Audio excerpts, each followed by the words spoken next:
right now.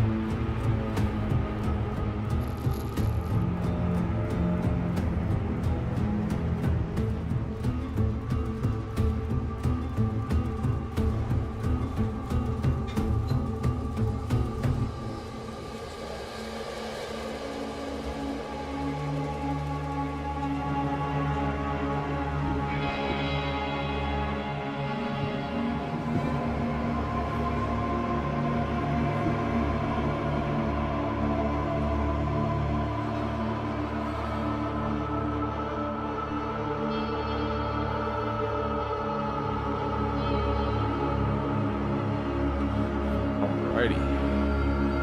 17 minutes.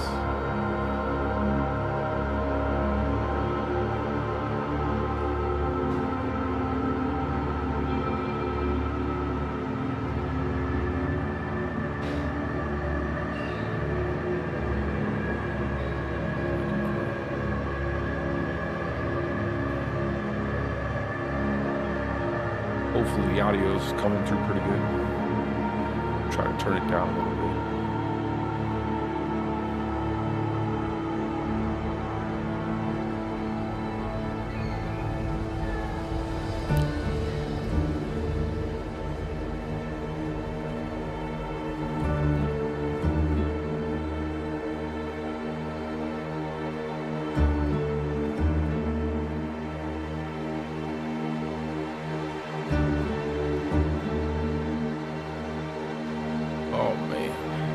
I'll be right back. I'm gonna grab a glass of water real fast. Let me know how you guys feel about the audio.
Alrighty.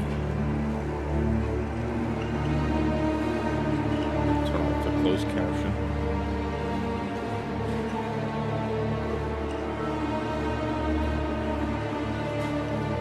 So I've been looking around. I've seen some of the new unique items. Those were pretty cool. Some of the new stats they've added to some of the uniques. I think the Storm Companion pants look crazy. Just gonna make wolf builds really powerful in Season 5. Although it does feel kind of sad. I wish they would have incorporated Ravens and Creeper into those companion pants.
wonder when all the I wonder when they're gonna be streaming with the class. I wonder if they'll be streaming after they do the reveal. If they'll have all the streamers streaming this class that are over there.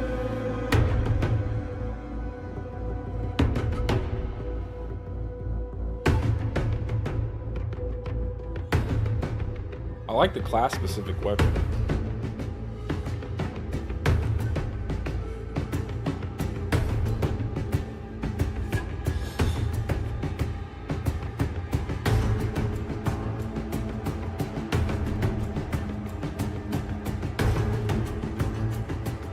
I was looking at some of the unique stats they had on the Chrome staff. I was actually pretty happy with the way it looked.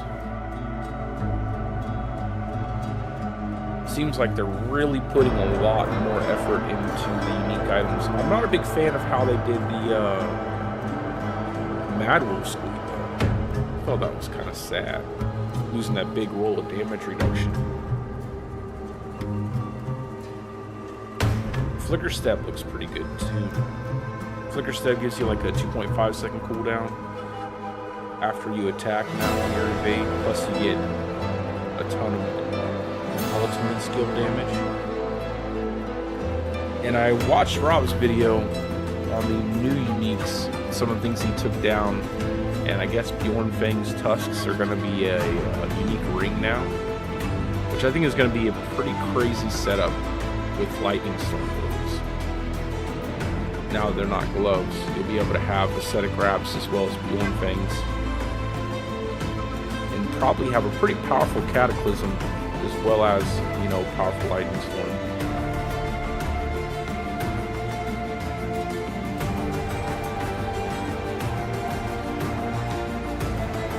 I wonder when we'll get the official patch notes though. And I know we still need a seasonal mechanic though. We still are missing a seasonal mechanic for Season 5.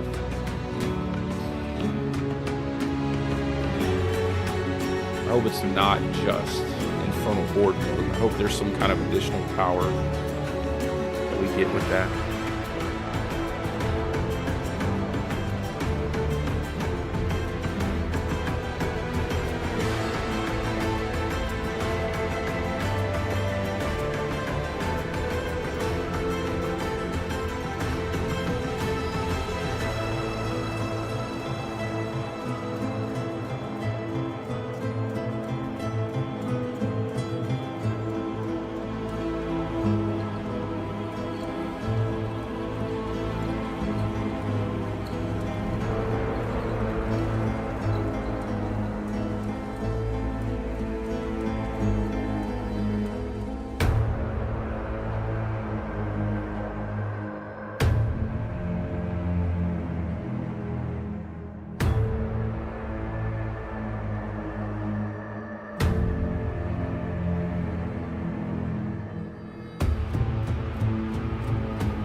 Hopefully this one will be a little better than the Gauntlet stream they had. That was always funny to watch.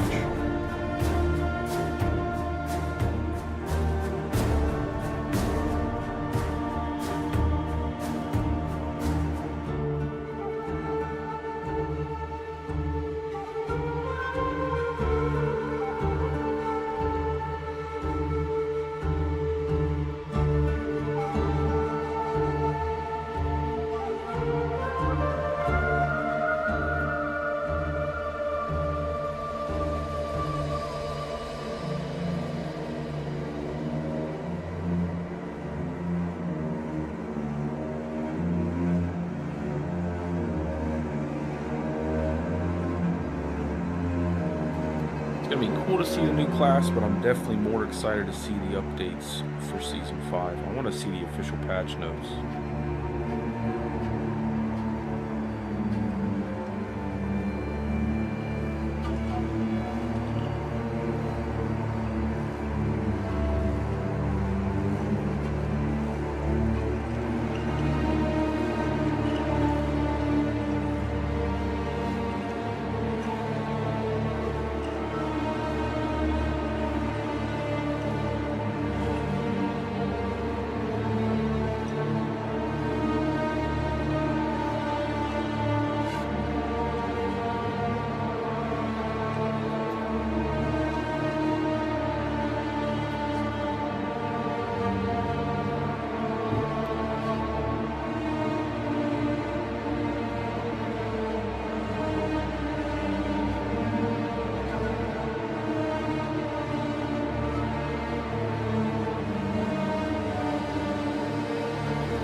Let's recap the... Oh, they're gonna show the trailer. This is a pretty good trailer,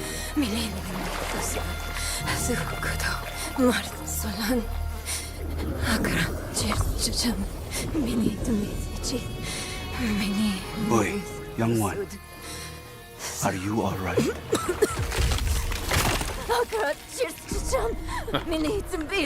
Oh man, I remember when they first showed this thing. Nerel? Oh, you're not well. Please, please, please, my child, let me help you. Stay away from me! Nerel! Is that how I raised you? No, Mother. But I must carry this burden alone. I think the arm splitting I was must get to Akarat's tomb. enough Look for at anybody you. who was watching it. You're Hey, what's killing up, brother? yourself. How you doing, mate? I don't know how much longer I can... I'm here, little magpie. I missed you so much. I'm so proud of you. How's the audio No. coming through for you guys? I need you Is the volume to good? give up. No. Of course it's you. You monster. Let go of me. Let go. No.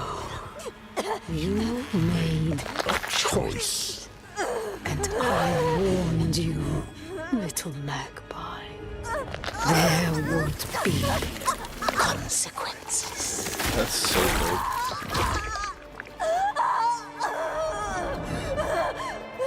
That looks pretty uncomfortable. It's like a human dream catcher. Surrender. the stone! You hold the stone. You control nothing. You know what this kind of reminds me of? Anybody ever seen the movie Wishmaster? The way that looks, the way they were talking. It's like an old Wes Craven horror movie. Maybe you're right. Maybe I could use some help. That guy's had better days.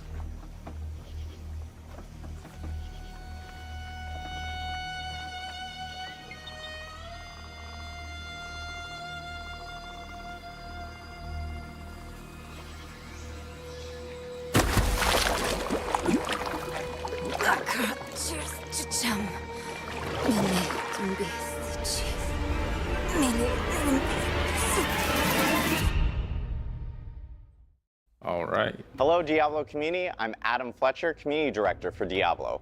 Welcome to our Spiritborn Showcase, where we're doing a deep dive for this all-new class coming to Diablo 4, which will include a series of interviews, followed by Q&A from Twitch chat.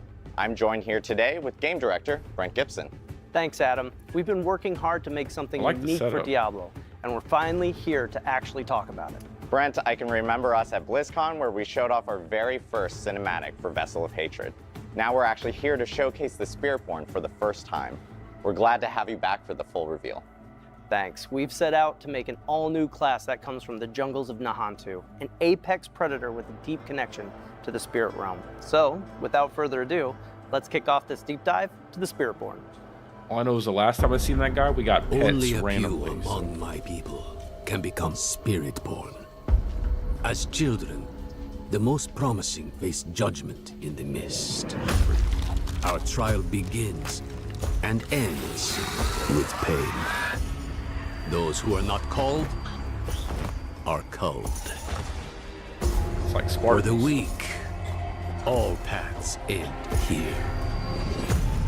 For the worthy, that path leads to power beyond compare, and a sacred charge to wield it well. It was pretty dope. Though the mortal world was designed to break us, our hearts, our minds, our bodies, there is another which makes us bold. We are without fear. We are without equal. We walk with the ancient guardians of the unformed lands. Giant Their centipede. power is our power. Their cause is our cause. We forge unbreakable bonds in the spirit realm to defeat the horrors of this one. Yeah, I didn't We expect that. are Spiritborn. Hey, what's up? Going pretty good. How are you? What, a giant gorilla?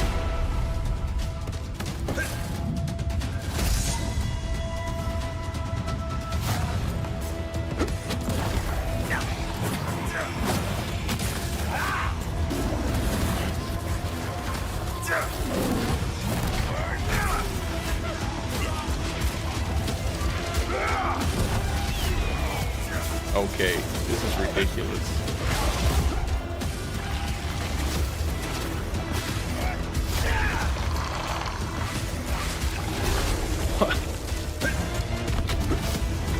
What kind of, that is ridiculous. Like some of the coolest animations I've seen. I like that.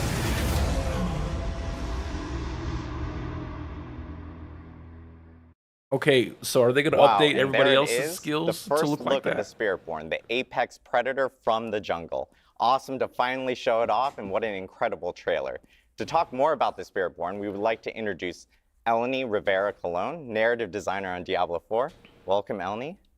Thank you. I'm really excited to be here to talk about the Spiritborn class. I'm also a little nervous. It's okay. We're live. We're doing this live here for everyone.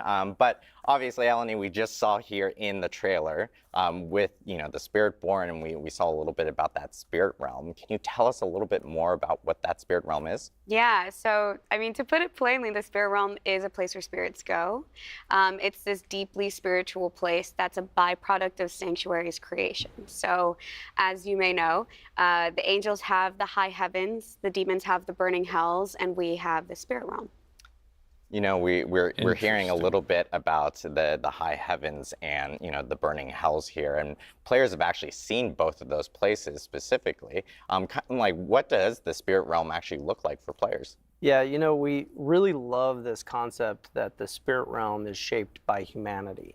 So if that's the case, the foundation of that would actually be Sanctuary. So you could imagine being in the middle of the jungle and you're surrounded by these tall trees and these ancient structures. Yeah, and it's really cool when you looking. cross over the veil into the spirit realm, you're going to see a ghostly reflection of just that. The big key difference is that you're going to see all the spirits and the creatures that exist there. Yeah, there are these massive creatures that protect the realm from spirits they protect the realm and the spirits from corruption. So the Spiritborn class have this harmonious bond and connection with these massive creatures that are called the Spirit Guardians, and they work together to ward the land. It's awesome to hear about the Spirit Guardians, and people saw them in the trailer a little bit there. Can you actually tell us a little bit more about who these Spirit Guardians are? Yeah, so if the spirit realm is shaped by humanity, we love the idea that the guardians are formed from human belief. And so if you're trying to survive in the jungle and protection is a thing that you are pouring all of your belief, your hope into, that belief it's magical. It's got power in itself, and it can actually create a creature that represents that. It could represent protection. Yeah, so as Brent is saying, the Spirit Guardians are this complex creation of Sanctuary's creation along with this powerful human belief. And Spiritborns devote their entire lives strengthening this incredible bond because these Spirit Guardians are powerful. It's this idea, right, of what these gods look like. And so they can help protect both the realm and Nahantu. We saw in the trailer and some of the gameplay. Who thought of the centipede? If you're playing the Spiritborn, you can actually summon one of these in there. Is that something you can do on demand? Like, how does that work? Yeah, very early on in concepting, we saw this one piece of a simple warrior raising their staff above their head in this massive they had like a cobra. That would have been behind dope. them. And that really became the lightning rod to a lot of thought-provoking ideas. I mean, we knew what we wanted to do mechanically with the class, but that image really solidified that the idea of summoning a god into battle was really cool. And that actually became the cornerstone for a lot of our development from then on out. Yeah, so talking about Spirit Guardians and summoning them, the Spiritborn class can summon 4 Spirit Guardians. That's hilarious. The first one that I want to talk about Just gonna summon a god Rizoka, and this guardian manifests in the form of a jaguar. So the belief of courage and ferocity, striking on the hunt, attacking a kill with no fear or reservations. The second one is Balazan, appearing as this massive centipede. The belief is balance and persistence. So although some people might see it as fear, it represents harmony and balance, so the give and take of life. And then we have Quatli. The manifestation of this is a majestic eagle, right? So to represent awareness and finesse, soaring above it all, having keen awareness of its surroundings and acting with intent. And then the last one is Woomba. This guardian manifests in a powerful gorilla, so this beacon of protection and strength, and a movable force that holds its ground and sustains under pressure. So it's great because we've heard a little bit about the spirit realm. We've heard about these 4 awesome guardians. Can you tell us a little bit more about kind of the star of the show now, the Spiritborn itself? Yeah, so I think before we really dive in, I want to talk about Akarat, who's really important with the Spiritborn and the Spirit Realm. For those who don't know, Akarat is this prophet that believed in the human experience and that it gives us this unique power. We have this light within us. And that light gives us the ability to question and to doubt and to challenge. When Akarat made his way to his mother's homeland in Nahantu, he felt this strong otherworldly presence, and he would spend a lot of time with one of his apostles, Isavete, trying to uncover what this mystery was. What was this feeling when he got to the realm, or when he got to the land of Nahantu, until he eventually discovers this veil, and that's the veil between the spirit realm and sanctuary. I'll be butchering and he all of realized these that this names. was this untouched place from neither angels or demons. They had never really had any sort of influence there. So Akarat and his dedicant Isavete would spend a lot of time studying, and he would be the first person and living being to cross this veil. And then after Akarat died, his apostle would then take on the mantle and then found the Spiritborn traditions that we know today. You know, hearing about the Spiritborn, and of course, like, I'm sure this is a burning question from the community, but the Sanctuary has a long and storied history. Kind of, where have the Spiritborn been throughout all of this?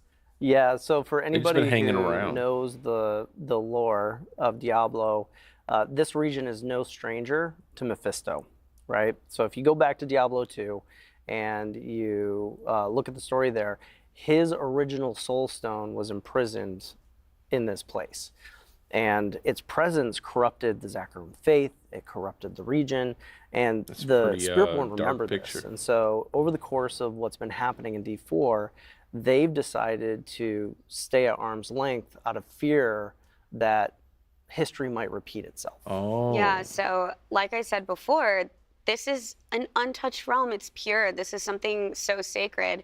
And with Neyrel coming back with the Soulstone, this is a huge problem for the people of Nahantu, but specifically the Spiritborn that are trying to protect this land. Yeah, and at this point, with him back, they have no choice but to rejoin the fight. Yeah. Yeah, it's incredible to hear like more about the Spiritborn and where they originated from. And of course, thank you, Eleni, for taking us into the spirit realm in itself.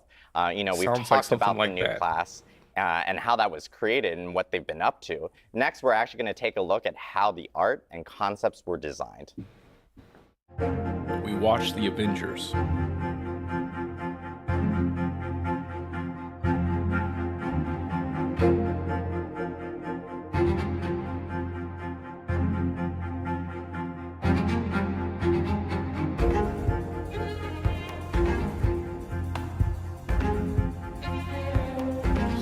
Got some long toes.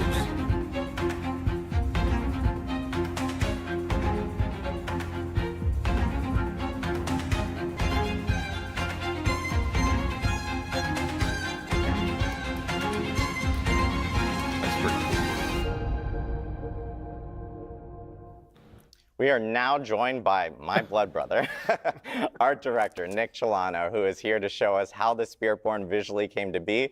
Nick, thank you for joining us today. Thanks, Adam. I'm really excited to talk about the Spiritborn finally.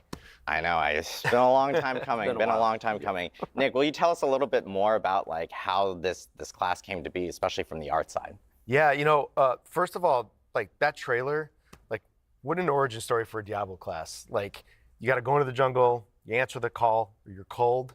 Like it's pretty rock and roll, and on the art side, like we love that stuff. So I think when you go back to like what Eleni and Brent were talking about, we really want to capture everything they just mentioned from a visual standpoint. So for us, it's about trying to infuse the Hantu, the spirit realm, and a martial arts feel into the class. Brent mentioned that like kind of lightning rod moment. That's something that the art team really focuses on. When those moments happen, we really lock into that and start to do a lot of iteration. So like, you know, concept will start casting a really wide net. When that happens, we really start to bring it in, and we start definitely to has like do a lot of monk concepts feel around that, so that we can kind of get that tagline that the team needs, which is like creating the living, breathing because of the martial arts of the aspect spirit realm. Yeah, and it's really, you know, after we get past that initial inspirational piece, we want to like drill down into finding that iconic piece. And so when you look at some of the imagery that we're showing today, you can see how we're taking that embodiment and we're bringing it into all of the iconic look of that character. We wanted a class that wouldn't necessarily wear armor to protect themselves, but rather become the guardian that they're all about. And so if you're into the Jaguar, you're wearing the Jaguar helm. Your markings are the spots and patterns that you would see on that creature. The way that you move through the jungle would also be a big part of that package. And then once we have that iconic look, we can actually roll it out to the rest of the team. Yeah, that's really the DNA of like where we start going. Like those iconic images drive the entire art department at that point. And that's our North Star. So we can move into things like, how do we get the Spirit Guardians on screen? How do they fit into the combat? If you think about the eagle, does the full eagle show up? Is it just feathers? How do we represent that? And how do we like ramp that up through our visuals so you can start with something, a little more on a certain scale and get to this like epic moment? We also want to explore visual iconography at the same time. So while we're doing all that iteration and stuff with the iconic looks and the skills, we're also starting to get into like, what is the identity of the class? Where do we want to put this iconography? And like, what is that visual footprint that they're going to take up on the screen? It's seeing all this like badass concept art. Like shout out to our concept artists on the art team. Amazing. Yeah, so good. Like how do you guys actually take this from like concept now to actually building out the character from some of this concept art? Yeah, once we have alignment between the design direction that we want to go, we understand kind of roughly mechanically and from a design perspective where we want it to be and where we want it from an art direction standpoint. We sit down with each department and we actually roll out the idea. We pitch them, and we're like, hey, this is what we're thinking, and really get them to understand where we're trying to head so that when they go off in their crafts and make the best work that they possibly can make, the sum of all the parts end up with a killer class like the Spiritborn. Collaboration's a big thing, and it really starts with the character art department. They take these like 2D images and bring them to life in 3D. They will start to figure out materials, the fine details of how our armor's crafted, to like big silhouette shapes. I don't know. One of the interesting things about this class is we started to recognize that like I didn't think they were going to take us through the gauntlets, the belts were really great all places the aspects to like hone in on those like visual elements. Developing the character and another nice stuff. thing is like the armor really started to kind of come into the space of being very functional and practical.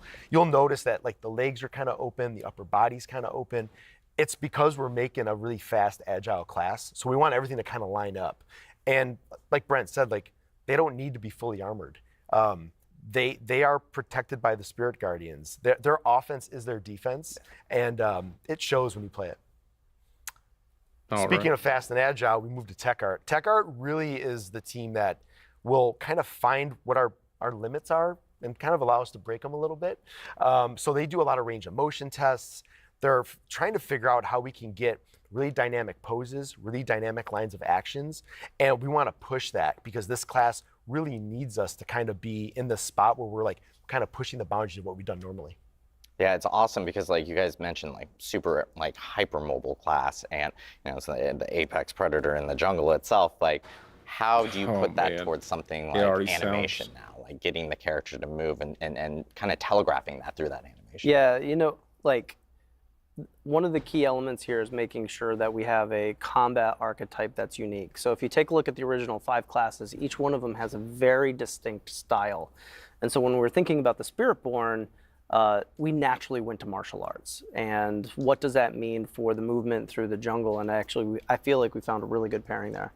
Yeah, like the animation team, like they went crazy with reference. They were looking at Muay Thai, Taekwondo, kickboxing, boxing, karate. There was a stunt woman that did these amazing like reference materials that we saw.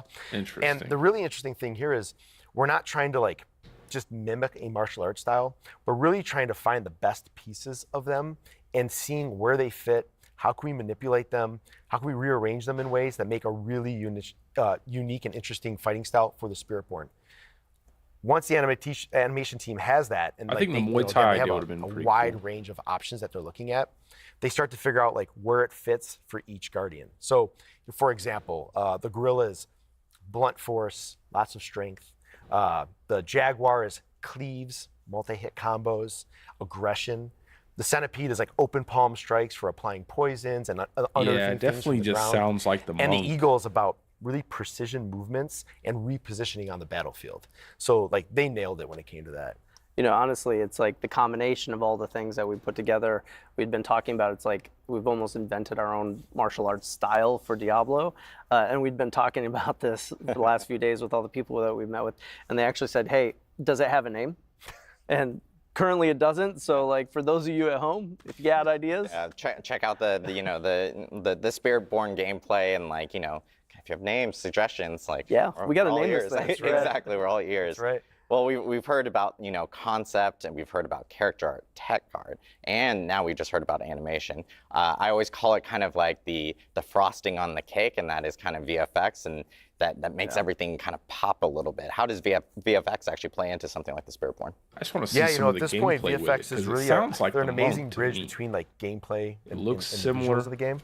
And they had a really important lift, which was to try to figure out like how do we represent like the spirit realm and these like elemental spirit guardians like together. What is that fantasy and what is that story we're telling? So Eleni mentioned earlier that like there's this veil, right? Yeah, like the so we needed to jaguar understand animation. like how do you get the jaguar, for example, to like come through this veil, show up in Sanctuary, and exit through the veil. So visually, we're looking at like what is the spirit realm? So we have this like kind of bluish white mist. They come in through the veil. That bluish white mist kind of like trails off of them. They become physical. The jaguar is now engulfed in flames. This spirit guardian. It kills everything on the screen that you can like that's around it, and then it exits through that veil and kind of like transitions into that blue-white mist again. That's a fantastic story for us to tell, and it also allows us to start to understand like what are our pieces. It's not a of really big VFX, AOE. and how to then ramp up our basic skills to be maybe lean a little more into the elemental side. Our core skills, we start to like kind of blend the two together. You know, maybe it's like the gorilla fish show up and they look like that spirit element, and then they, you know, then you go into the ultimates where it's just like our spectacles like ramped up. And to be honest with you, like when it all comes together, like there is a feel to this class that is really awesome. Kind of like inherently martial arts has a rhythm and a cadence to it. This class has that. It's fantastic to look at. You feel it when you play it, and the art team, they killed it. They did a fantastic job. Yeah, I gotta give another shout out to the Diablo 4 art team. Absolutely killed it. The Spiritborn is fantastic. It's great to look at, great to play. But Nick, thank you so much for it's not walking gonna us make through the every other creation class of the look Spiritborn. bad. I mean, Reminder for everyone 'Cause, watching from home, we'll actually be holding a some of Q&A those at the end animations of look pretty dope. today's Spiritborn showcase, similar to how we always do with all our live streams. You can drop your questions in the Diablo Twitch chat, and we will try to get to as many of them as possible towards the end of the show.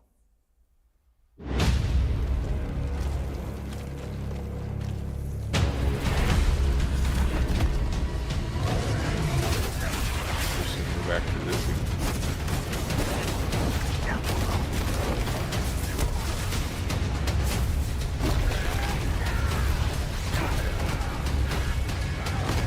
Yeah, I think it's going to be a popular class just because of the mobility. If it's as mobile as they say it is. We've heard the lore, popular. we've seen the art. Now let's get ready to talk about some gameplay. I know a lot of people are excited to hear more about how this class actually plays. So next up, we have Bjorn Mikkelsen, class designer, on stage to talk about the gameplay for the Spiritborn.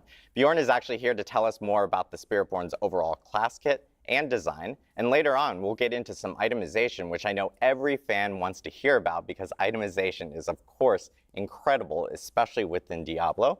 Bjorn, welcome. Thanks for having me. I know Bjorn will be a fan favorite here because he's going to absolutely. walk us through all the skills and the gameplay for how it works. So Bjorn, can you kick us off and like tell us, you know, a little bit about this new class? Absolutely. So yeah, just like high level, like what is this class? Excellent question. So basically what Spiritborn are, they are these jungle warriors who are empowered by the spirits. They're sort of this dexterity-focused class and sort of masters of martial arts and hand-to-hand combat. And so what they do is ultimately, all of their actions and their movements, they sort of resonate with the spirits to form sort of these unique Sounds like a lot of cooldowns. combat styles as they're fighting. They sort of mix and match Yeah, them to hit whatever sort of build they need. I mean, if you wanted it to be like a fluid class where you're kind of moving from skill to skill, like, you let's need say a I'm lot a of current Diablo cooldowns. player, which I am. I play a lot of Rogue or Barb. It like, would be where nice would you kind of that you would have a class that you're the not just speed and spamming one aggression skill of the Spirit over and over again. Yeah, I would say Spiritborn's definitely probably our fastest, most aggressive class. It's got multiple gap closers built into its basic attacks. It's got several movement skills, very high damage on those, as well as several ways to upgrade its evade skill as well. It's all about kind of like getting on a target, sticking to it, and killing it. Awesome. I know we had footage earlier of, like, you know, within the trailer of players actually being able, and we talked about this earlier, players being able to actually summon in these Spirit Guardians. So can you, like, just summon a giant Jaguar into battle or anything? Yeah, like I would that? imagine that. Yeah, absolutely. If it does have a lot of in cooldowns, addition to are being gonna be these pretty master low. martial artists, because they're empowered by these spirits, you'll see parts of the spirits, but then ultimately with the ultimates, the spirits themselves will show up on the battlefield, and they'll empower you and deal damage. And it's really the core of the fantasy, right? Like, if we talk about power fantasies, summoning the god into battle is the power fantasy for this class. And one of the things that I really liked about that is that we were getting a bunch of feedback early on about making ultimates more meaningful, and we were actually able to do that with this class ground up. Awesome. I know people are probably dying to know, like, That's okay, interesting. let's jump into some Spirit Guardians. So I think this is a great opportunity. Maybe we should start off with, like, the Jaguar being the first one. Bjorn, do you want to take us through the Jaguar itself? itself? An interesting Sure. class Yeah, to play starting off, because Jaguar is a great one. they Jaguar kind of, is, as we've kind of touched learn on from before, all the it is mistakes sort of that this they've made manifestation already. of just like the hunter. It's exhilaration, it's violence, it's aggression. It's attacking repeatedly, kind of just constant pressure as it's going. It's got these ramping mechanics to it. It's got lots of kill streaks. Mechanically speaking, the way we kind of translated this, its primary focus is attack speed, and it chases that through a new keyword and mechanic that we call ferocity. This is a stacking buff that it can generate, usually via Jaguar skills, that will increase the attack speed of all of its skills, but it will also enhance other Jaguar skills so you can use them more often, reduce their cooldowns, that sort of thing. Yeah. See, that looks Moving on really to an exciting example, to play. I guess, of a Jaguar skill. First off, here's one we have Ravager. This is a new type of skill we're adding to the game called Incarnate skills. They all have a passive and active effect. This one allows you to maintain your ferocity at just like a minimum level, so you're all just like a little bit fast. But then when you activate it, you kind of go full Jaguar mode. It gives you additional attacks, kind of like whenever you hit something, it does an extra strike. So it can even turn like skills that are like deal a little bit less damage, they can now deal extra damage just whenever you hit something. I mean, Moving on to summoning another a skill we Jaguar, have, I'm going to be over here Rushing just Claw. throwing a wind This one dart is the Jaguar's kind with of my druid. primary mobility skill. Look at it the scratches will on the through a ground. target and slash everything along the way. And the key to this one is you can kind of use it over and over and over again, like multi-strike your enemies. Oh, And then finally, of course, we have the ultimate, the Hunter. This will actually manifest the Jaguar onto the battlefield. You'll leap through the air. It's also a movement That's an skill. ultimate? And when you land, the Jaguar will destroy everything. And it also has upgrades to kind of help chase the kill streak vibe. There's a chance to reset the cooldown after you kill something with it. Yeah, so if you look at all of these After you things kill as a something, package, so you not start good to on see almost a bosses. combat archetype built into each Guardian themselves. And that was actually something that was really important to us. So if you were speccing into the Jaguar, it's important to those types of players who do want to keep the attack speed up, that do want to keep their kill streaks going. And you're going to see this as like a through line that each particular Guardian will have their own thing. Yeah, I'm a huge fan of the fast, frantic gameplay, and I will say I have a little bit of bias towards the Jaguar for sure. But I know we want to go on to the other Guardians for sure. And I like the idea for all of, like, our tanky rewarding friends out there. your kill Bjorn, do you want to walk streaks. us through the Gorilla? Absolutely. But, yeah, moving on to the Gorilla. The Gorilla, what happens when core you fight a concept boss? behind protection and defense, but it's That's not what just I like would be passive worried defense. about. This is a very active defensive play style where you're shrugging off the damage, but you're also returning it to your attacker. So it's really got this kind of core of like retribution That's really also cool. sort of built into it. Its core mechanic and stat that we work with is damage reduction. It chases us in 2 ways. One is through using block, sort of actively blocking damage, as well as a second new keyworded mechanic called Resolve. Is it me? This is also a stacking buff, but this one all falls the off whenever you animations get look hit. way better So than it's any really of the other important to keep classes. stacking it and kind of keep stealing yourself and So building your from resolve what I've back seen up. so But as long far. as you have any stacks of it, you get the full damage reduction bonus. So moving on to just a couple examples for guerrilla skills. Starting off, we have Crushing Hand. This is their core spender skill. Kind of just does what it says. We'll smash your enemies to pieces. Kind of that's neat a thing core about it s- is that's it's a actually core? 2 separate attacks that kind of overlap in the middle. So you can sort of prioritize a single target and deal double damage to it. Another attacking skill that we have, That's this actually one's pretty Payback. This one interesting. really leans hard into the sort of aspect of retribution that we have going on. This one will deal a large amount of damage, and that damage will ramp up the more something has hit you. So it's really good for just like ending a fight if you need to. But also like as things are hitting you, that will reduce its cooldown. So kind of you have this flow of like being able to sort of like end fights, but also kind of keep hitting as you go.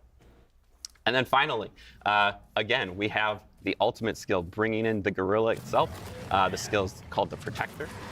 It creates a large protected area on the battlefield that will grant you barrier while you're inside of it, as well as several other defensive bonuses that you can spec into with it. And the gorilla will just smash any enemies that try to come and harm you while you're in it. Yeah, if you like that bruiser archetype, like this is the build for you. It is definitely about that give and take of damage.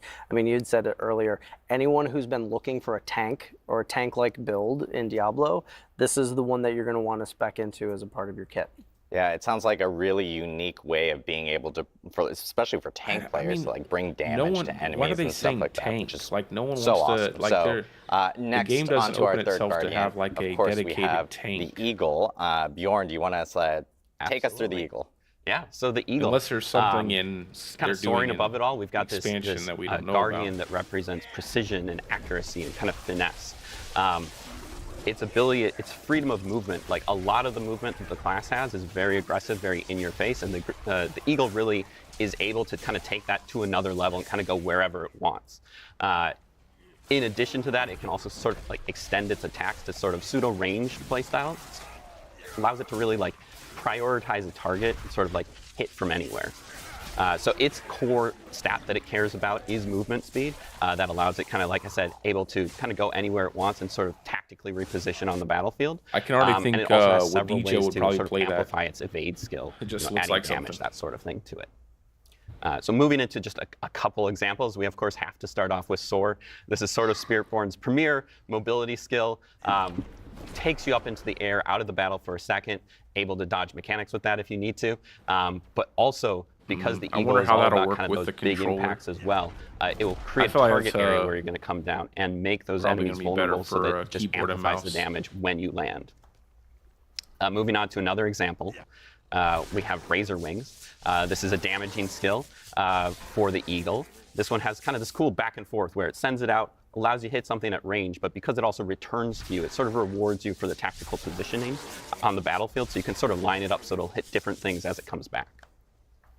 And then, of course, our ultimate skill, the Seeker, bringing in the eagle itself to just annihilate your enemies with damage. You can cast it anywhere on the battlefield. It charges up and then blasts off.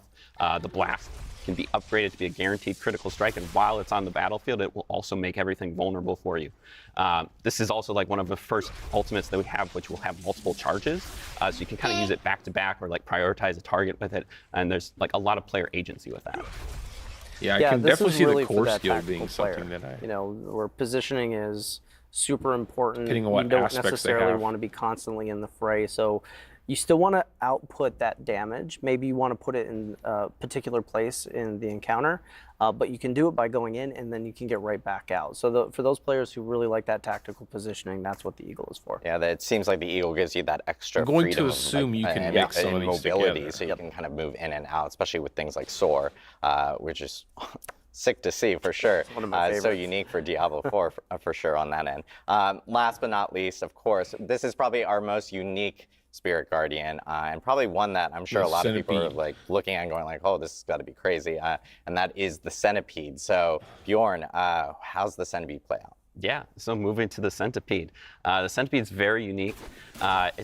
represents this sort of abstract concept of the cycle of life and death, and the way we've kind of chosen to interpret that is that it's sort of this epicenter of attrition, but it's also like really about just kind of like this endless or inescapable sort of persistence. And that's like really bad for your enemy, lightning, but fire, really good and for poison. you. So it's core mechanics that it works with that persistence is have, damage over like, time, poisoning, damage? crowd controls, that sort of thing. But then it uses those things to sort of empower and sustain itself. So also like leeching life and that sort of thing back to you, sort of draining your enemies as you kill them. So moving on to just a quick example, Stinger is our core skill. For the centipede. This one does a large amount of damage in a small area in front of you, but the sort of interesting thing about it is that that damage will also echo out to any nearby poisoned enemies. So it kind of has this adaptive, like, dynamic range that it has, sort of depending on like how much you've been spreading your poisons around the field. So it can like basically like hit the whole screen if you really want to. Interesting. Another skill example that we have would be Scourge. Scourge kind of takes that sort of like oppressive control that the centipede has, and it will fear and it will slow and poison enemies and sort of disrupt any kind of like strategies they might have going on and just sort of allow you to turn the tables on them. And then finally, we have the ultimate skill, bringing in the centipede itself onto the battlefield. This is the Devourer. Yeah, it looks really cool. Poison laser beams, globs of poison everywhere. Just the centipede kind of wrecking the entire battlefield. It's got upgrades which will also allow it to instantly execute enemies who have been fully poisoned, sort of helping the cycle of life and death to speed up a little bit there. Yeah, this is clearly our most Diablo Guardian that we have. It's becoming a fan favorite very quickly. The people who have gotten hands-on with it have a lot to say about it. Yeah, I think it's just because it looks so aesthetically The cool thing about this one pleasing. is we took on a really unique design challenge. I mean, they've like, how do you definitely take put a lot of work into the animations damage over and stuff. time, dealing damage, regenerating life, and make that kind of the core of an entire archetype. I thought you guys did a fantastic job at getting it there. For those Type A players who really want to manipulate the field and keep that damage up and keep that resilience going, this is definitely that class for you. Yeah, I have to call out. It's so crazy seeing a giant centipede behind me right now, but I know a lot of players at home are probably looking at each of these 4 Spirit Guardians and they're going like, hey, this is probably the one I'm going to go with, just seeing some of the gameplay and some of the play styles. But I think one big question that probably a lot of people have is, are you kind of forced to go down one of these, or can you actually do some mix and match, or how does that work? You know, freedom of choice is really important for this class. So if you want to go all in on one of them, go for it. Like, there's no problem in doing that. There's benefits that you can see from it, but there's also benefits from mixing and matching. Yeah, like, okay. Like we wanted adaptability and hybridization to be at the core of this class. So it's been a goal from the very beginning to actually get that there. So when you get hands-on with this, like, you're going to want to experiment. We want you to experiment. We know that there's going to be just many depend on, builds that are like, very emergent. And the I actually damage can't wait to buckets see for each some of the one. cool stuff that people come up with once this goes live. Yeah, exactly. Like, at its heart, Spiritborn is really all about like personalization, sort of expressing yourself. And so like, whichever spirit sort of resonates with you, we really want to allow you to mix and match them kind of to your heart's content. And sort of make that play style choice like fully customizable. And the primary way that we're doing that, or the main way that we're doing that, is the Spiritborn's class mechanic called Spirit Hall. The way the Spirit Hall works is you start your journey off by choosing one of 4 bonuses at the top. The primary bonus. This is a like massive bonus that will add sort of a thematic it looks like the to Druid's all of your skills of that Spirit type. So like an effect like the Jaguar will add extra strikes and that sort of thing to all your Jaguar skills. But a subtle but very important extra piece of this is that we'll also add that Spirit's tag to your entire skill kit. So every single part of your skill kit now has the Jaguar skill. And so even if you want to use like centipede skills, you can still sort of hook into various parts of the Jaguar using this bonus. Then later on in your journey, you will unlock a second bonus. This is a set of 4 distinct bonuses from the first. Each of these kind of has a tie-in with the sort of core mechanics of each of the spirits. So we mentioned before sort of the new keywords that we were introducing, like with the Jaguar has ferocity, the Gorilla has resolve, those sorts of things. These give you an opportunity to sort of mix those into your kit, regardless of like if you are using those specific skills or not, and sort of like add that extra layer on top of the build. This is exactly what I was talking about. And when you're choosing these for the spirits, these can Druid. This is absolutely exactly be the same. type of system you I can pick want gorilla for and the gorilla, Druid. jaguar, jaguar, or you can mix and match them. And it's really important that like they all kind of flow and work together.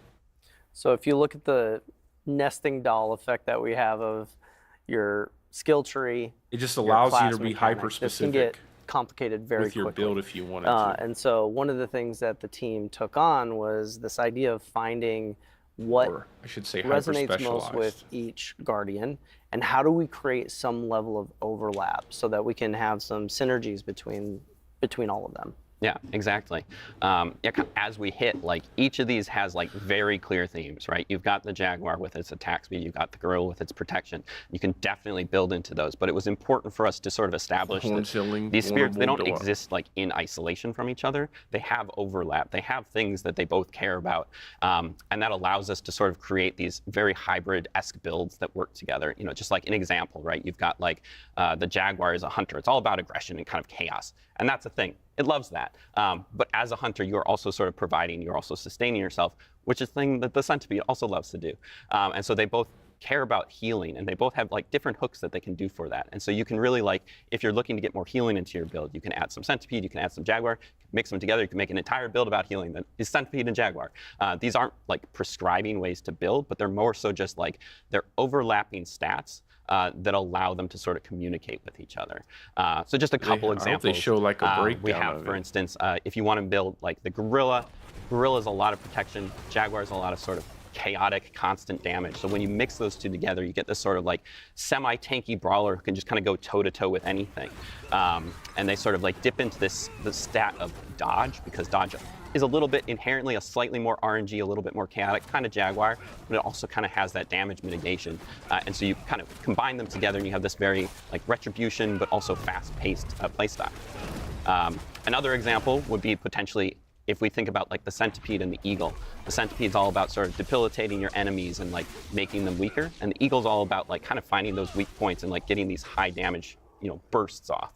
So when you add those two together, they both care about vulnerable and sort of like turning the tables on all of your enemies. And so adding that together kind of creates this character that's sort of just able to like prioritize the target, that's pretty cool. Weaken it, and then just like cull it from the battlefield. Yeah, it's. I'm so glad Bjorn brought all these like really good examples for us. He's got a lot of footage for us to go through.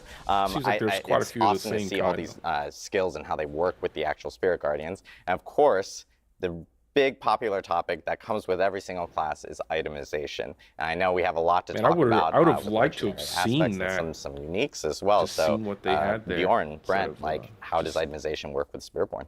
Yeah, we all know that itemization is the heart of the game, right? And as we've been moving through our itemization journey with this game, we've had a really great opportunity to fold in all the feedback and how that applies to the Spiritborn as we've been developing. And one of the cool things that we did was took the opportunity to actually lean into the things that you get from items and see how they build into the spirit's abilities themselves. So we're going to show a few examples of that. Now this is just the tip of the iceberg. There's a lot of really cool stuff coming, but we thought we'd do a really quick breakdown and show you what that looks like. Yeah, so just hitting a couple examples, you know, we have added this large suite of Spiritborn legendaries and uniques to the game. But just to break down kind of some of our thoughts as we were working with them, sort of the types of legendaries you can expect to see. You know, one example, as we were just speaking about sort of these hybridization things, there's a lot of different stats in our game and sort of making them work together, not just like work together, but like be cool together. So we kind of have this category of items that will sort of interweave a couple of different stats. Secondly, we have our power augmentation legendaries. These just kind of let you take like your favorite skill and ascend it to its final form and just kind of like go crazy with it. And then thirdly, we have sub-powers. These are sort of things like, we think of them like rogue grenades, barbarian dust devils. These are sort of things you can sort of build around. They're sort of almost like skills, but they don't exist in your skill tree as things you can put on your bar. And then finally, we have our unique items, which are it's like a whole reintroduction to the game. Sort of make the craziest builds you can think of. We know about this stuff, man. So moving on to a couple examples, just kind of one for each. Show us what you're talking about. We have Tormentors. This is an example of a hybridization legendary. This one interweaves poisoning and thorns together, kind of in an interesting way that allows you to apply your thorns, you know, in a different way than just like having something hit you all the time. It's great. You can probably see the connection. Gorilla, centipede, they'll love this sort of thing. Moving on to an that's example of pretty a neat. power augmentation, we have Bristling Vengeance. This takes the payback seal that we kind of hit on before. Usually it's like a smaller AoE like right in front of you that just hits one enemy, but this one really allows it to sort of like extend its range, hit multiple enemies, as well as apply your thorns over an area. And then actually, like, thirdly, we weaponize have your an example thorns? of one of our sub-powers. This That's one's called unique. a Pestilent Swarm. The cool thing that we're kind of trying to out with each of our sub-powers is there are multiple legendaries for them, and they sort of allow you to customize how they work. So there's like one that'll let your Pestilent Swarm like poison enemies, one that'll make it spiral, one that'll even make it It's orbit. the monk You can witch sort of like doctor, combine those. Like you can have it orbit and spiral, or poison. You can just have it shoot off, kind of whatever works for your build. We really want people to be able to experiment and play with those sub-powers. And then just a couple of teasers, some of our uniques.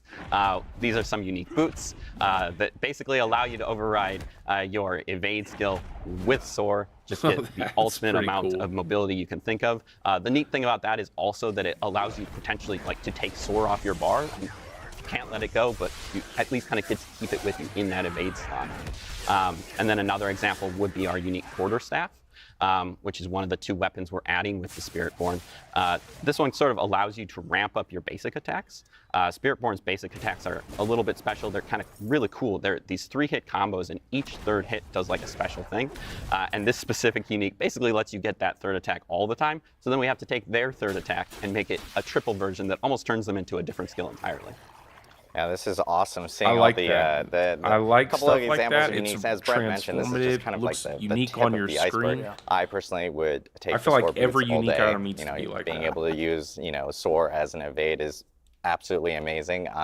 But I want to give a huge thanks to Bjorn for walking us through all the skills, especially associated with the Spirit Guardians, and of course the itemization across the whole entire class. We will actually have an extensive look for the entire community after the show on our blog. It will provide a great amount of detailed mention here immediately following the stream, so you can check it out and do a deeper dive with the Spiritborn yourself. Now we're going to bring back everyone to get into our Q&A for all things Spiritborn. Yeah, I'll definitely have to check that out.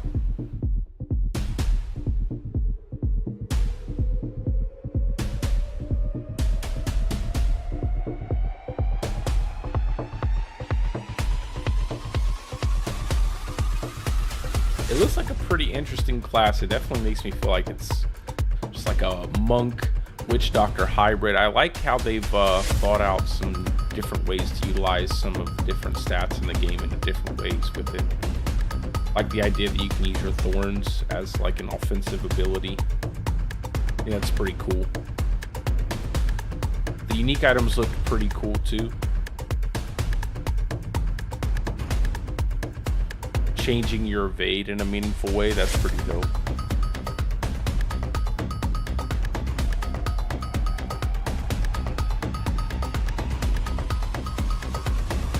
That basic skill unique item had like a 200x multiplier though, man, that's pretty powerful. Now we're ready for our community Q&A, where we'll answer your burning questions for all things Spiritborn. If you have questions, again, please drop them in Twitch chat, and we'll try to get through as many as possible through the whole entire Q&A process. Thank you guys for joining us. We did some musical chairs to get everyone back up here during that quick little interstitial. I know as questions are coming up, one big question that everyone always asks, and I know we've probably seen it a million times in chat already, is like, hey, we have the Spiritborn. This is a brand new class. Why not something like a class from a prior game, like a paladin or something from that? Yeah, right out of the gate, right? Right out of the gate. You know, when we started off, this one basically of the key things that were really important to us very was similar to to make sure that the previous class classes came from the place that we were going. that exists. We also knew that, we did a really good job at revisiting classic archetypes like the barbarian and the necro. And so we were in this position where doing something new was a great opportunity. It was something that allowed us to inject some fresh gameplay in, and going after the Spiritborn was a wider palette to play with. And so making sure that we were building something from the ground up from Nahantu was really the driving factor of this, and we're very proud of where we landed at today. Awesome. Another question that this is everyone. This is the first time you guys are explaining. This is everyone's favorite moment where I butcher Twitch names like no other. But Arcphoenix asks, wait, the lore, like where have the Spiritborn been in D3, D2? Why are they not fighting Mephisto themselves? Yeah, I mean, we talked about it before. Like this is a I don't know if it's a religion that has been building. I don't know up if the gameplay over looks time. any different than They're a little like more what I've secluded. seen previously from different classes that have existed. Really, one of the things that we looked at is like, but the aesthetically, early, it looks different. Exploration of Akrat. The animations look great. Like there wasn't much development that was going in, so they that already was answered like a this new lore frontier question for us to earlier. work with. Yeah, and in general, the Spiritborn, which you'll notice when you do play the game, they are very scattered throughout Nahantu. It's not like they have this massive presence where you walk in and you're like, there they are. You know, it's like a little different than that. They're hidden, they're in the jungle, and they don't necessarily want to be seen. And this has sort of been the idea this entire time. Wakanda. It takes a lot of devotion to be a Spiritborn. This isn't something that you can hop in and out of. So when we talk about being a Spiritborn, these are people who have devoted their entire lives to be doing this one thing, and that's what they're doing in Nahantu. They're not exploring. We made jungle Spartans, I and know you guys are going to we've love actually it. gotten a few questions about this specifically. This is a pretty good question for Bjorn and Nick, because a lot of people have noticed, like, hey, quarterstaff and new weapons. Like, what are the new weapon types for Spiritborn specifically? Sure.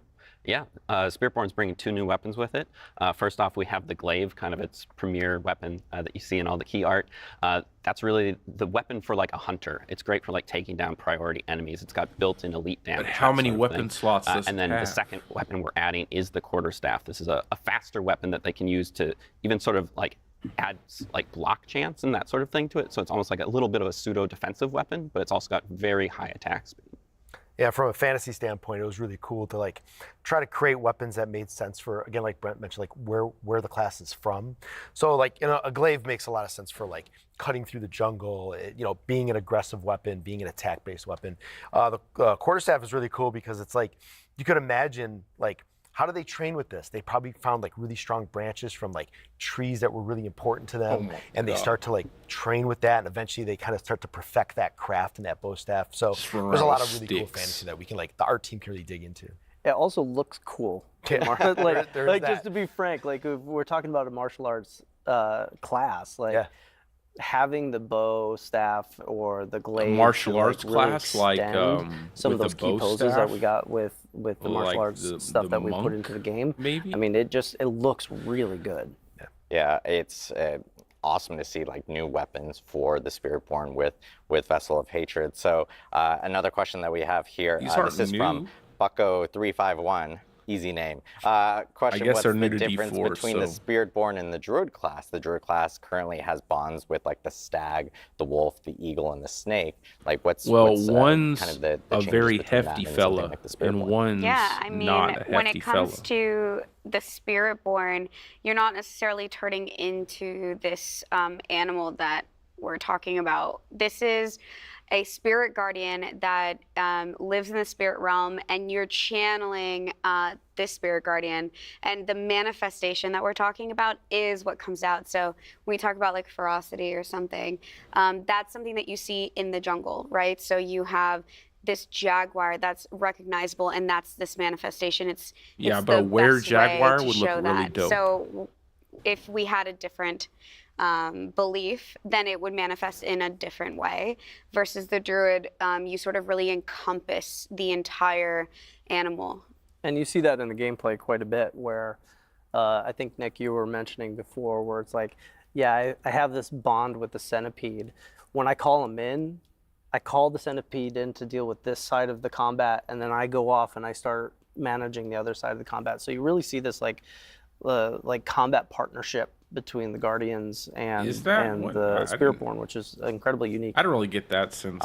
We got a question here from Cat It was like the just a skill you drop and you they're keep fighting asking, stuff. we've seen 4 Spirit Guardians. Are there other Spirit Guardians that were considered potentially? No. Yeah, look, I'll spill the beans. I'll talk about it. You know, when we're choosing the spirits, we played around with a lot of concepts. Super abstract stuff that weren't animal-based. We talked about, microwaves. Okay, if I'm from the jungle, these things would probably represent things I know, which brought us to animals. And when we think about protection and strength, we originally had some conversations around an elephant, Like, what does an Yeah, elephant I knew mean? with the Muay there's Thai a elephant, animal like that in Thailand, represents you could see they're like kind of going with family that and theme. protection the most, the elephant is one of those. The gorilla was also being talked about at the same time, and they mean the same thing. So when we looked at them side by side, that really came down to like which one can convey the best powers, what gives you the right movement and visuals that you would need for the power set itself. Yeah. So yeah, I was just gonna say, yeah. like, we spent a lot of time trying to figure out, like, there's a lot of collaboration, and sometimes art will inform design will inform art. So I think this is a great spot where, like Brian was saying, like, we're looking at a lot of different things, but like when you think about Nahantu, when you think about like the canopy of the jungle, I expected and a you little start bit thinking about more, how does that protect what's but I in guess the jungle. other like, the they're gorilla gonna have just made a streamers lot of sense, streaming like, the gameplay with the class. so like we start to find those moments, right? And you think about the centipede, it's like there's like the ground and the roots of the jungle, like what comes up. There's insects. I like you know, we those spent a coffee lot cups. of time like exploring that. But when you think about the gameplay connection, poisons, fears, right? The centipede, that this like life and death kind of cycle they talked about, like the centipede makes a lot of sense. So we really start to try to connect the dots in really interesting ways. And those are the ones that really stick. Fictionally, the idea that these things are created based on human beliefs, we believe in more than 4 things, right? So the idea that we could expand this out well beyond the class, we've developed more lore than you're actually going to see in the game for the Spiritborn, because we want this thing to live beyond just Diablo 4. Awesome. I know we this one's a little bit for Bjorn. We'll test his skill knowledge here, but a question from Churney Fire was, does the echoing poison effect work on enemies not poisoned by you? Is there like a radius limit? Like how does it work specifically? Yeah, there's a small radius limit to it, but that can be extended through things like tempering and that sort of thing. It will do any poisoned enemies on the screen. Oh, nice. That sounds, yeah, I figure, that sounds crazy. I don't think they would. I mean, and then we have a question from Crawling Out of the Spiral. How many people are going to be? This one's a lore question specifically. Did Mephisto know about the veil between just have someone run along with poison everything, and like then the you're going to hit it with your jungles during Diablo 2? Like, I don't think people are going to play like was that. he able to sense it during that time? I know we had talked about like the spirit realm being this pure and like untouched place. So. Yeah, we can definitely assume that Mephisto knew there was something there. When it comes to the lore of Nahantu, there are a lot of protection that happened during Mephisto's corruption. He wasn't able to break through the veil, so that is something that, you know, that's why it's so dire now. But definitely he had this feeling for sure. Question for not MVP. How does the resource for the Spiritborn work? Do they generate it like passively? I or bet they have generation. Sure. The Spiritborn's primary resource is called Vigor. It does not inherently recharge passively. You'll generate it by using your basic attacks. Why do they do this? But sort of like the key with Spiritborn being very customizable, like one of the first choices that you'll be able to make in your tree with your basic attacks is you can sort of like customize like how you will build the spirit beyond that, whether it's like by poisoning enemies or by blocking damage, that sort of thing, to really like why do they do that make the resource work the way you want it to work. And then later like every on, class there are also should some have a generator, that will like it allow should you just to further automatically customize generate, sort of like, like your how resources your should build generate. influences the resource generation. Awesome. I know it just makes the early people, game we feel just so talked much about the better. weapons and stuff, and there's like follow-up questions of like, are the Spiritborn only using two-handed weapons for this class? Yes. The short answer. They are. The other question that we're getting is, is there like a special quest for before you can actually start a Spiritborn or create a Spiritborn? Or are there quests that are maybe specific to the class itself? Yeah, well, we're going to definitely be introducing the class mechanics. So only similarly two-hand to weapons, the way that and we only the introduced it glaive with the other and the classes. staff? As far as the beginning of the story is quarterstaff? concerned, So you know, just we really only want to jump weapons for straight that into class? continuing the That's chapter of interesting. hatred, right? Like what happened when NikoWrex left. We want to jump right into it, get right back into the story, and so we're going to pick up from the perspective where NikoWrex left off. Awesome. That was a question from Megara. I forgot to throw out the name. I do want to give people shout outs when they do actually ask the names. The Grim Knot asks, does the Spiritborn have ties maybe with the Witch Doctor in any type of way from Diablo 3? Not at all. When Brent is talking about creating something new, that's what we wanted to do with the Spiritborn. That also meant really diving into lore and figuring out a separation for freshness. We wanted to still bring in things that were familiar from D2 and just lore in general that we know about, but when it comes to the Spiritborn class and the traditions of the Spiritborn, they're very new. You get a chance to explore it in the game, and you'll see that they're very different. Awesome. Azeron Blood Moon asks, how much is the monk inspired into this the gameplay of the Spiritborn? You know, it's we always look back and we can find like a lot of reference, or we can be inspired by things we've made. Stop playing. But I think when you play the class, you'll see it's extremely different. It's so unique, it's so fresh, and it kind of carves its own space in our kind of lineup that after an inspirational point, maybe of looking at like martial arts at just the core, it just kind of goes off in its own direction and kind of redefines that space. We're gonna. Oh, sorry. Go. No, go I ahead. definitely want to add to that. Is like I don't want to be shy about the fact that we know what works mechanically in the game, and so we're constantly looking at inspiration for the existing classes, for the new classes, on what works best. Take that inspiration and then like take a right turn and actually amplify it or take it into a slightly new direction that makes it very different. I know we have time for one more question. This is a question for everyone here. What is everyone's favorite spirit? I've already revealed mine, which is Jaguar. But like, what is everyone's favorite spirit guardian here for the Spiritborn? I mean, I can start. I'm gonna cheat. I'm gonna say 2. I love the Jaguar as well. But it's just a little bit too chaotic for me, like inherently. And so I love to just like mix the Eagle in there as well, just for a little bit more control, a little bit more like freedom.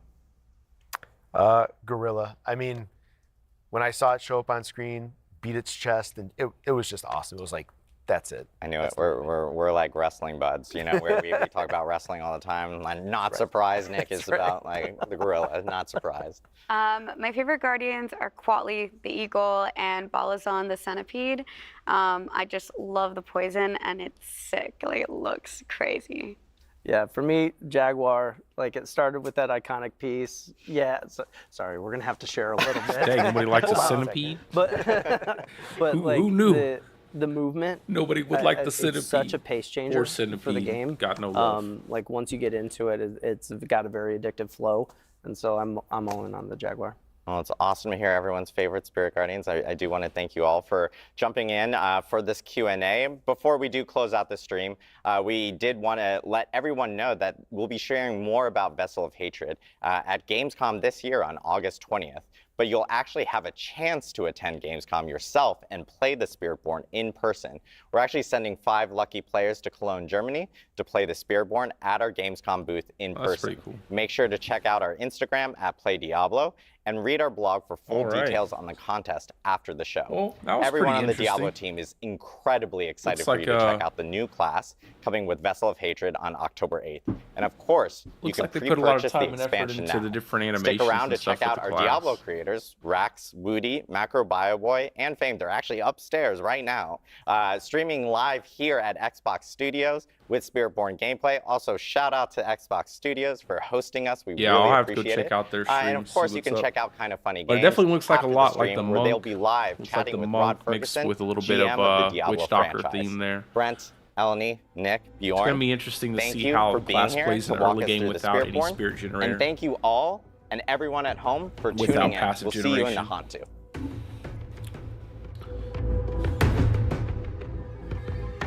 Alrighty, guys. Well, that was cool, I guess. Little kind of reveal of the class. I expected to see more gameplay specifically from them, but I figured they wouldn't with all the streamers and stuff they have lined up for the class. But I'm probably gonna get off the stream there, and I'll probably be back on a little bit later. And I'm gonna start getting back into Diablo just so that way I can finish out the rest of the season. And I got a couple videos that I want to make. I took a small break just that way I wouldn't get burned out. But anyway, guys, I will see you guys later. And as always, I hope you guys are having a great day or a great night, depending on wherever you're from. And peace out, guys.